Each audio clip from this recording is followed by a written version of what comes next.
sponsored by Senator Huffman. Senator Huffman, you can. I want to introduce Scott. All right. Our second and final order of business for today is a first hearing of Senate Bill 56. This is to revise marijuana laws, sponsored by Senator Huffman. Senator Huffman, you can begin whenever you're ready. Hey, thank you. Chair Rogner and members of the Senate General Government Committee, thank you for the opportunity to sponsor testimony Senate Bill 56. I first need to stop and take a pause and acknowledge my good friend Kirk Schuring's no longer here with us, and he was a great part of in 2016 the medical marijuana with me.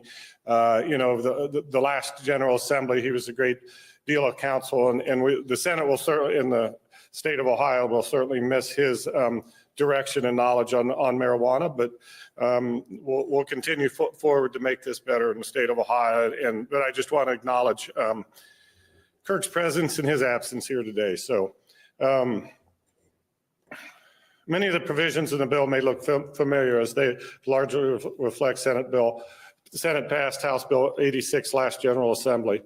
First, the bill merges Ohio's medical and adult use marijuana programs under the Division of Cannabis Control, which voters recently established with the passage of Issue 2. Consolidating both programs under the division will allow for consistent requirements regarding testing, packaging, labeling, advertising, especially those related to protecting children. It also provides for streamlining licenses, standards, and general compliance procedures, cutting down on bureaucracy, red tape, and government waste. It is important to note the bill ensures those entities that were issued license under Issue 2 maintain their licenses. Many have already been granted and are operational. The bill also addresses several public safety concerns, as banning public smoking, prohibiting driving while the driver or any passengers using marijuana, and ensuring homegrown marijuana is not grown at residents that operate in-home child care programs. Further, the bill clarifies the ability of local law enforcement to investigate alleged violations and harmonize employer protections regarding drug-free workplace policies. Much like what our chamber previously supported, Senate Bill 56 increases the excise tax on adult marijuana from 10% to 15%, but the revenue flowed to the GRF. The current 10% tax included the initiated statute is among the lowest adult use marijuana taxes in the country and does not cover the societal cost of the newly legalized drug. I look forward to the continued discussions on this component of the legislation. In short, this bill is about government efficiency, consumer and child safety, and maintaining access to voter approval adult use marijuana. Thank you for your time, and I'm happy to answer any questions. Thank you, Senator Huffman, for your testimony. Are there any questions? Senator Reineke. Thank you, Madam Chair. Thank you, Senator Huffman. I think that this is a very important piece of legislation that we need to continue. I was disappointed when we couldn't advance it past the Senate a couple of years ago. One of the provisions that I particularly liked was the tax piece, from the standpoint that it did not get into the black market. Could you explain a little bit more about where the revenues would go and how you came up with the calculations? Thank you. Sure, through the chair to the senator. So in the last General Assembly, the bill that we put out, it had about 14 different places that the money would go. There's been discussion on spending money on jails, law enforcement training, things at BCI, poison control, and different things like that. The current position this bill takes is everything goes to the General Revenue Fund. And I look forward to a debate and a discussion here in the Senate to say what are the things that are important. But I think what's ultimately the reason to go to the General Revenue Fund is I think this General Assembly should decide how to spend approximately $300 million. This General Assembly, we should not tie in that we're going to start paying for all these things that the locals are currently paying for, such as jails. And I believe it's okay to infuse money in there, but to guarantee them a revenue source going forward, would certainly handcuff future General Assemblies. So I think we need to allocate those going forward, and especially, this is somewhat of a sin tax, that, and that we need to try to target things that, like expungements and poison control, that because of the use of marijuana, those needs in society are going to be needed more. And so we should take some of that money and spend it for those things that are being affected by marijuana. Good. All right. Senator Demora. Thank you, Madam Chair. So, Senator Huffman, just since I was not handed this bill until I was in the elevator walking up for this meeting and didn't have a chance to review this, even though I was the ranking person on this committee last year that worked with the majority on crafting Senate Bill 86. First off, is it true that from just my brief perusal of this, the voter initiative, what will this do? This eliminates level 3 licenses, what the voters specifically voted for. It lowers THC levels. It mandates that you can only smoke in private residences, and it takes all the money to GRF. So we're basically telling the voters, are we telling them to screw you? You don't know what you're talking about. You passed it with overwhelming majority in the state, but we know better than they did what they were voting on? Through the chair to the senator, I think that it says that, look, we still have recreational adult use. I believe that it goes around the fringes to correct some of the societal needs in this. I can have this discussion. I don't want to sit at a ball game and the guy next to my 9-year-old kid smoking marijuana. I think that's wrong. That's what the voters voted for. And I also think that many of the things, not many, but part of the distribution of the money most likely is unconstitutional. And so trying to get around the edges to make it better for the state of Ohio. So I wouldn't say we're gutting everything. We're trying to improve it. I mean, I look at this would take it down from 6 plants to 2 plants. So the ballot initiative to me, right now you can have someone can grow 6 plants, their spouse can grow 6, but law enforcement can't enforce the law till you get to 23. That absolutely doesn't make sense to me. And if you look at, to give a point of reference, so 6 plants, if you know how to grow marijuana, and I know it's not the easiest thing to grow, a plant will grow 6 joints a year. Times 6 plants, that's 3,600 joints a year for one person. That's 10 joints a day. To me, that you're just contributing to the black market, because what do you get? I mean, even if you smoke 3 joints a day, what are you going to do with the other 7? You're going to feed the black market with that. And so I agree. People have said, well, homegrown. No, the people did vote for homegrown. I think that this is an example that we're trying to move it into a little bit more reasonable, continue to have adult use, but a little bit more reasonable usage. Go ahead, follow up. So one should be quick and easy, and one both should be. First, are we doing anything in this bill about hemp? Because we were attempting to do something with hemp last session. Does this bill, because again, I haven't been able to read it, does it do anything about the hemp that's being sold that we heard this on the committee being sold at the corner store and gas stations? I mean, I don't know the answer to it. Chairman to the senator, that's next week. Okay. So a little disagree. I've heard the speakers recently said that he would like to put the 2 subjects together. I disagree with him somewhat. I find both of them to be very complex issues, and I don't want to get weighed down and say, hey, well, look, we can come to an agreement with hemp, but we're kind of stuck on marijuana or vice versa. So speaking to the president, we're going to proceed in the Senate as 2 different bills, and I'll introduce that sometime next week. But in this bill is essentially nothing to hemp. Follow up. Again, sorry, I did not know, because I was asking. I honestly did not know. That's why I was asking if they were in conclusion. And my last question is, On Senate Bill 86, one of the things that as a caucus that we worked with the now president, then majority leader on was expungement of all the people that had been convicted of these crimes in the past that now are made legal by this voting thing. Is there anything, I don't see anything in the, at least in the LSC summary that deals with expungement, because I know from our caucus standpoint, that was one of the bigger things that got us to support Senate Bill 86 unanimously. And I don't know if is that in there or not, because I don't see it in the analysis. Chairman, to the senator, I believe in the current version there isn't, but certainly, my discussions with the president, it is how to get there is what we need to discuss further.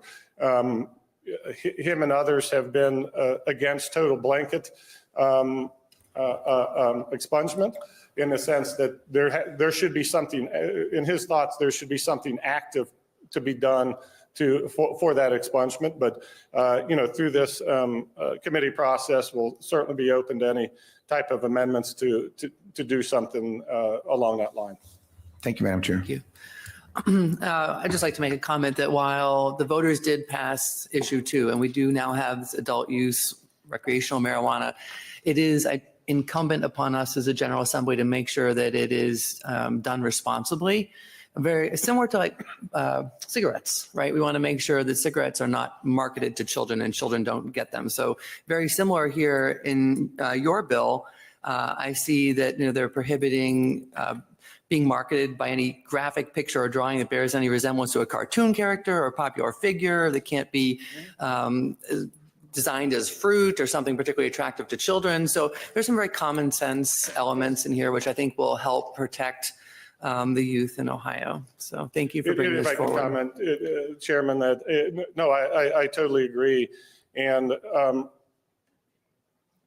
the people that, the initiative statutes put it in the revised code so that the General Assembly, I believe now and in the future, can revise it as part of the revised code, and chose to do that rather than in the Constitution that we couldn't do that. So I think we're using the avenue that we were given to us, and they foresaw in the future the need for this. Correct. Very good. All right. Any additional questions for the sponsor? All right. Seeing none, thank you for your sponsored testimony. I had marked this bill for both sponsor and proponent. So we will now move on to the proponent portion of Senate Bill 56. I'll call up Steve Barnett from the Ohio Prosecuting Attorneys Association. Mr. Barnett, welcome to committee. Thank you, Chairwoman Rogner, Vice Chair Gavarone, Ranking Member Blackshear, members of the Senate General Government Committee. My name is Steve Barnett, and I'm the Carroll County Prosecuting Attorney and one of the current officers of the Ohio Prosecuting Attorneys Association. It is my distinct honor and high privilege to appear before you today on behalf of Ohio's prosecutors to offer our support for Senate Bill 56. Ohio's prosecutors have long been and continue to be committed to public safety and protecting the communities that we serve.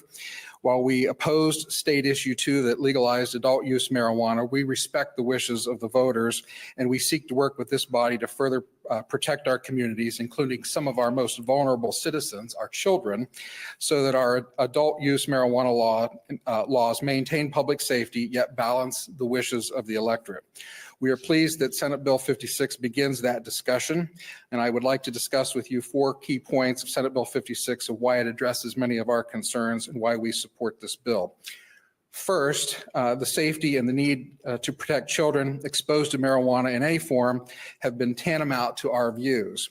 Children are our strongest asset, and they shape the next generation. If the core of our democracy is for the current generation to leave it better than we found it, then society's strong investment in kids is how we accomplish it. Ohio's county prosecutors have advanced the sale of marijuana, or have advocated the sale of marijuana in any form or method that is considered attractive to children or that otherwise encourages children to use marijuana must be addressed. And we are pleased that this bill, as introduced, addresses this concern in proposing Section 3797.09D1 to prohibit any form of medical marijuana or adult use marijuana that is attractive to children. This bill would prohibit dispensing or selling marijuana in any form or likeness that contains characteristics of a realistic or fictional human, animal, or fruit, and any artistic renderings thereof that would appeal to children.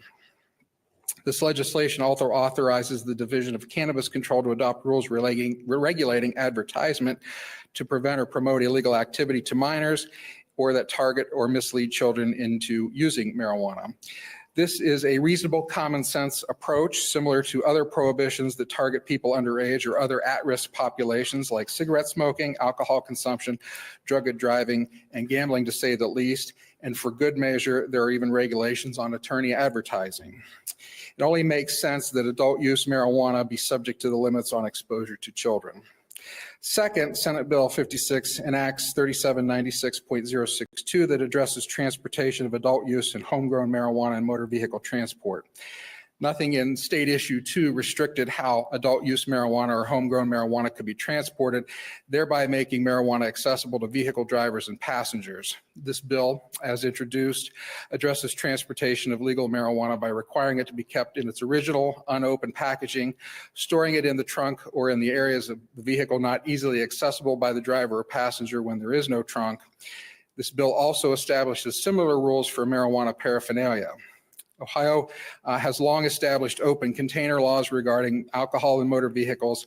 Common sense mandates a similar role for adult use and medical marijuana access in motor vehicles. Ensuring that motorists do not have access to intoxicating substances while driving is critical to highway safety. We can all agree that we would seek to deter and punish impaired driving. Regulating the transport of marijuana is critical to that. Third, Senate Bill 56 limits homegrown marijuana to 6 plants rather than 12 plants as previously enacted under State Issue 2. Senate Bill 56 would also prohibit the transfer of homegrown marijuana. Once again, these are issues of community safety in a larger sense, as some cannabis plants can produce up to 17.5 ounces or more than 1 pound of cannabis per plant under the right conditions. Home grow at these rates or amounts creates a risk that that will create a risk in the state that will create a thriving black market for access to product. This could include contraband sales as well as avoidance of regulation and tax obligations with the lawful sale. If a black market for drugs exists, it will invite the criminal element. Black market also exists increased likelihood of tainted marijuana that risk personal safety to users and that they may not be aware of what else they are ingesting. That black market marijuana will find its way into the hands of persons younger than 21, including minor children, and a black market of marijuana reduces lawful purchases from appropriate dispensaries, which circumvents and diminishes taxes and projected tax revenues. Finally, Senate Bill 56 addresses penalties, and the penalties for offenses related to unlawful transportation are consistent with and aligned with Ohio's OVI penalties by requiring mandatory minimum consecutive days in jail, mandatory fines, and driver's licenses suspensions, which are directly attributable to the conduct of operating the motor vehicle. Similar to OVI penalties, there are increasing penalties for subsequent violations. Equally as important, this bill also criminalizes providing false information and providing identification for adult use purchases, again, similar to provisions involving alcohol and cigarettes. Finally, it is critical that whatever changes are made continue to authorize prosecutors to prosecute people for marijuana possession, trafficking, or cultivation when that activity falls outside the scope of what is permitted by the adult use regulatory scheme. And we believe that this legislation achieves this goal. What Senate Bill 56 does is codify common sense. It takes into account reasonable public safety and balances them with the wishes of the electorate when it comes to adult use and homegrown marijuana. Ohio's county prosecutors remain committed to keeping our communities and our most vulnerable of our population safe, and we can say that Senate Bill 56 begins to help us with that. We look forward to working with the sponsors to advance these much-needed adjustments to State Issue 2 and set forth a reasonable, common sense approach to these important issues. And I would also follow that there are, with the discussion with expungements, there are certainly laws on the books already that allow for sealing of marijuana convictions after 6 months. With that, I thank you for allowing me to speak today. I will be happy to attempt to answer any questions that the committee may have, specifically if you want to know a fun fact about me. Very good. Are there any questions for this witness? Senator Huffman. Just a quick comment. You did correct me. I misspoke. This bill goes from 12 in a household 23 before he prosecuted.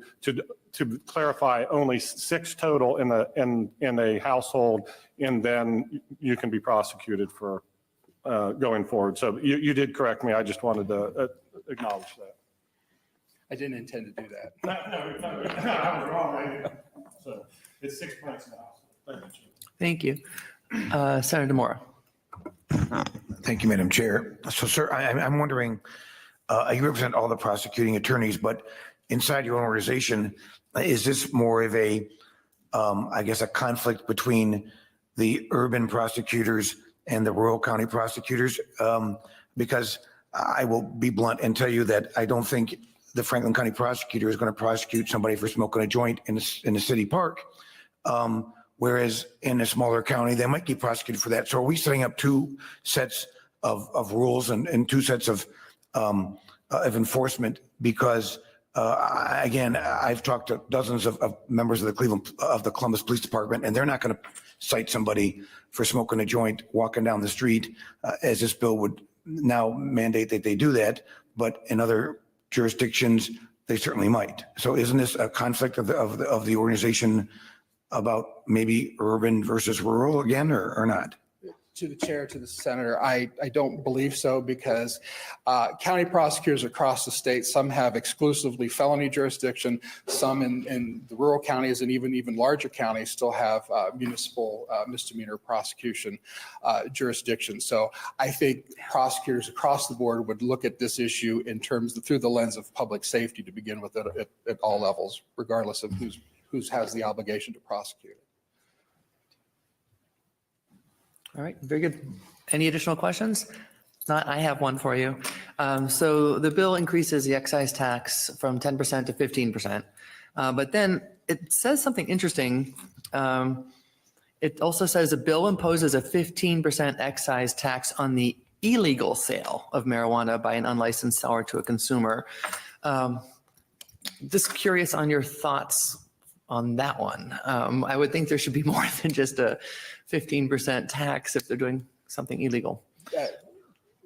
To the chair, I think that's a discussion that we would have to have ongoing as it goes through this body in terms of where the policy guidelines are on that. And I'm sure Okay. we would be glad to weigh in once we've Yeah. had some more information. Great, thank on what you. you're thinking. Yes, All right, any additional questions? All right, seeing none, thank you for your testimony today. thank you. Our next witness is Rick Carfagna from the Ohio Chamber of Commerce and a former colleague in the House. Welcome to committee. Morning. Thank you, Madam Chair. Chair Rogner, Vice Chair Gavarone, Ranking Member Blackshear, members of the Senate General Government Committee. I appreciate the opportunity to testify as a proponent of Senate Bill 56. I'm Rick Carfagna, Senior Vice President of Government Affairs for the Ohio Chamber of Commerce. The Ohio Chamber is the state's leading business advocate. We represent over 8,000 companies that do business in the state, and our mission is to aggressively champion free enterprise, economic competitiveness, and growth for the benefit of all Ohioans. With the passage of Issue 2, the OCC understands that this is new ground for everyone with a statute that is complex and full of nuanced policy measures. And I would commend the Ohio Department of Commerce for the work that they've done to get this new industry up and running into a legitimized business.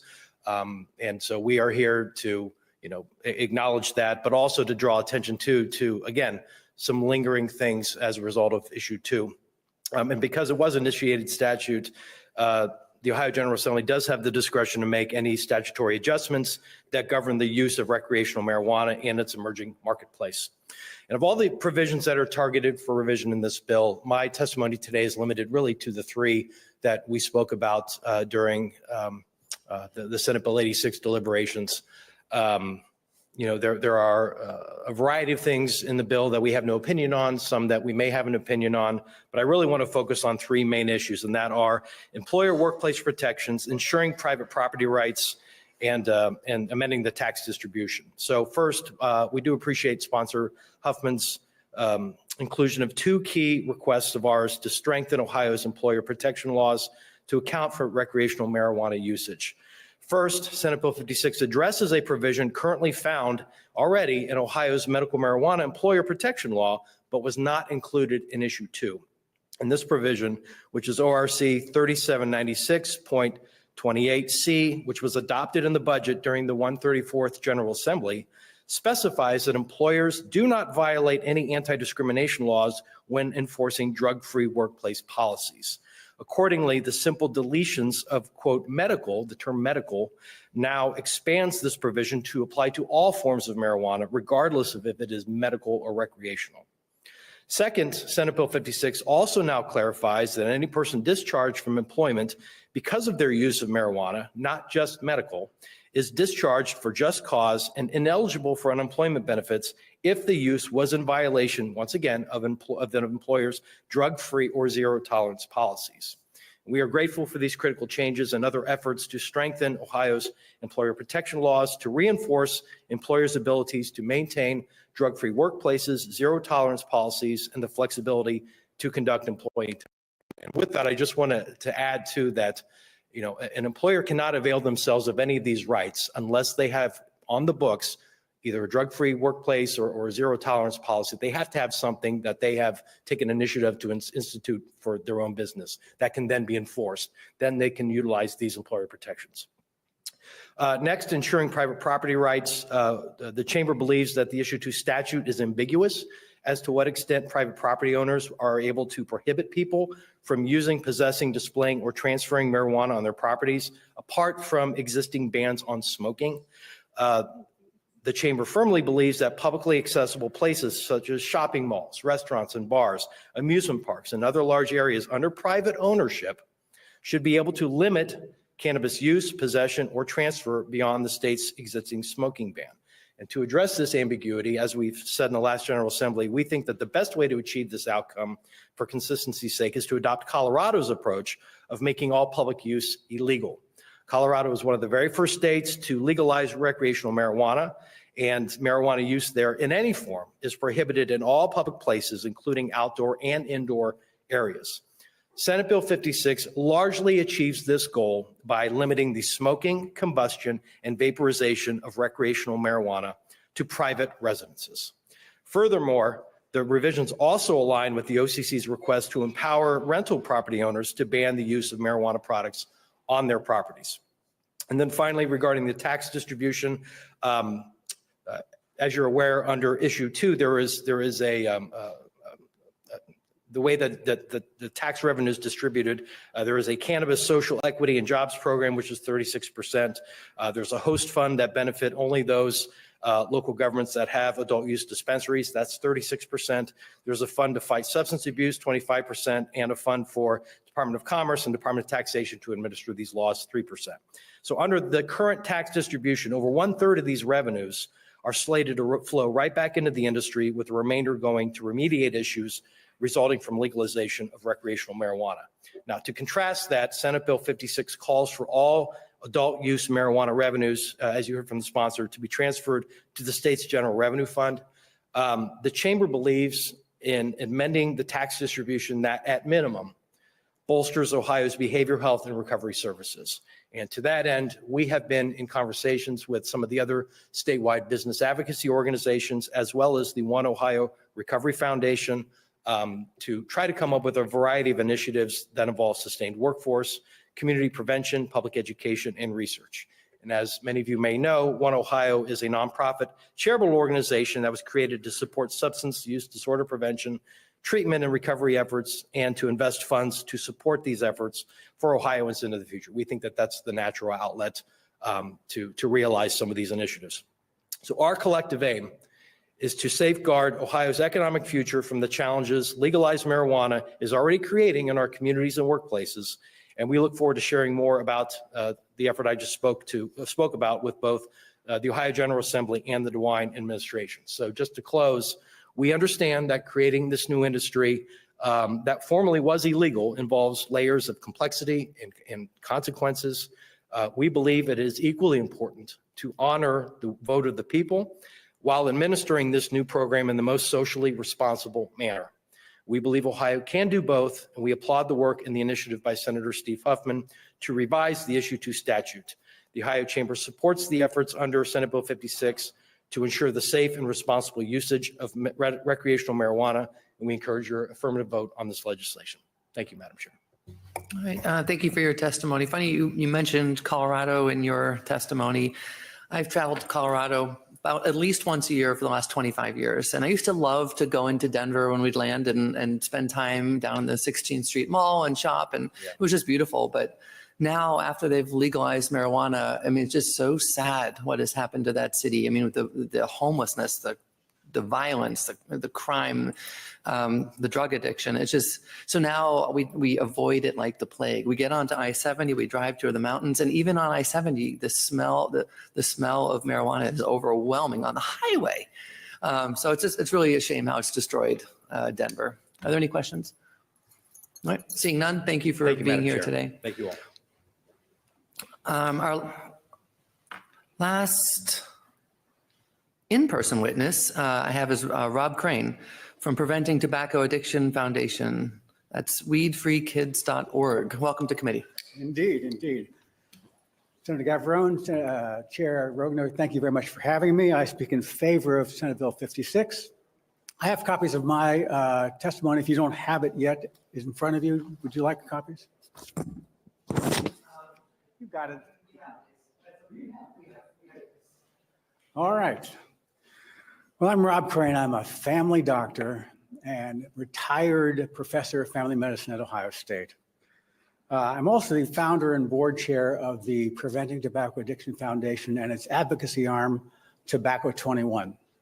We've been successful over the last 30 years in persuading hundreds of cities, 43 states, and the federal government in raising the age for all nicotine products to 21, with dramatic reductions in usage as a result. You may wonder what I'm doing here talking about marijuana. For starters, I'm a substantial expert in youthful addiction because nicotine is the principal addictive agent for kids. But more importantly, the parallels between the predatory nature of the tobacco industry and the marijuana industry are striking. Both industries recognize that they must hook kids early or their business model collapses. So when the marijuana industry began discussing a statute in 2022, it seemed important that our Ohio kids have an educated advocate on the subject. So I began doing research and became the principal researcher and writer of the Ohio website, weedfreekids.org. I hope that members of the committee will have an opportunity to visit this website. And today, much of the data I'll be talking about is scientifically referenced on the site. We begin by thanking Governor DeWine, Senator Huffman, Speaker Huffman, for bringing forth this bill.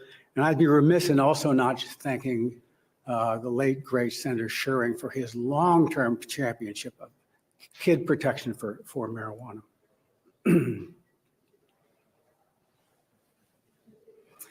I think all of us recognize that Ohio voters passed a general measure to allow recreational marijuana, but almost no one read the 50-page, 23,000-word document that eventually became law. With great respect to Senator DeMora, this was wrong that needed to be righted. I think it's clear that the worst laws are those that only serve their authors. This is a first step in righting that wrong. Well, let's talk a little bit about teenage addiction. We know that our kids are evolutionarily destined to separate from us, and that their incredibly plastic brains put them directly in the crosshairs of those who would serve them up addictive drugs and devices. That's one of the reasons we've set the bar at 21, but we aren't naive. Illegal underage sales, social sources, peer pressure, and predatory social media marketing and influencers make this an uphill drive for parents protecting their kids. We all strive as long as we can to keep our kids clean and safe, but this is where thoughtful regulation comes in. According to the National Institutes of Health and a host of other sources, about 30% of folks who regularly use marijuana, THC, become addicted. That is to say, they have cannabis use syndrome, which means that they use every day They use increasingly potent amounts, and they try to get off, they have withdrawal symptoms. We also know that these folks tend to have motivational issues, memory problems, concentration, a whole host of mental health issues, of course, in job and school performance degradation, and of course are involved in more car crashes. The effects of long-term addiction to marijuana are actually so profound that you can see them on regular scans. The challenge is that the tobacco industry, like the marijuana industry, is completely dependent on addiction to keep its business model alive. These 30% buy the vast majority of product. Some researchers suggest it's 80%. They cannot survive on folks who smoke a joint on the weekends or use half a gummy to get to sleep at night. That simply won't protect their business model. They have to have addicts. And how do you get addicts? You have to start them young, and you have to hit them hard. You have to physically change the architecture of kids' brains to promote addiction. Early start, hard hit. So briefly, what's this bill do to seem to protect our kids? One, it stops the foxes from managing the henhouse. On many issues, the Division of Cannabis Control has discretion, and one hopes they exercise that discretion in favor of kids. Two, it regulates the dose. The industry hasn't been pushing light beer here. They've been pushing grain alcohol. The concentrations and doses that they suggested in issue 2 are incredibly high. So right now, this current bill suggests that the dosage limit must be 10 milligrams per package dose. That's a great reduction, but 5 milligrams would be better. Unfortunately, the allowed concentration of THC at 70% for concentrates, and keep in mind that kids now vape and dap concentrates more than, and they smoke flower marijuana. So those concentrations are so high that it drives kids to addiction much faster. And even the flower concentration, that's the weed that people smoke, at 30% is about 10 times higher than I was exposed to as a college student many years ago. 10 times higher. I guarantee that if any of you members who are naive to marijuana were to smoke one joint, you would be so disoriented, so discombobulated, you would barely be able to function at all. It's that powerful, one joint. This bill does a pretty good job of labeling and reducing kid-friendly packaging. We hope that also Cannabis Control will look at candy flavors and colors.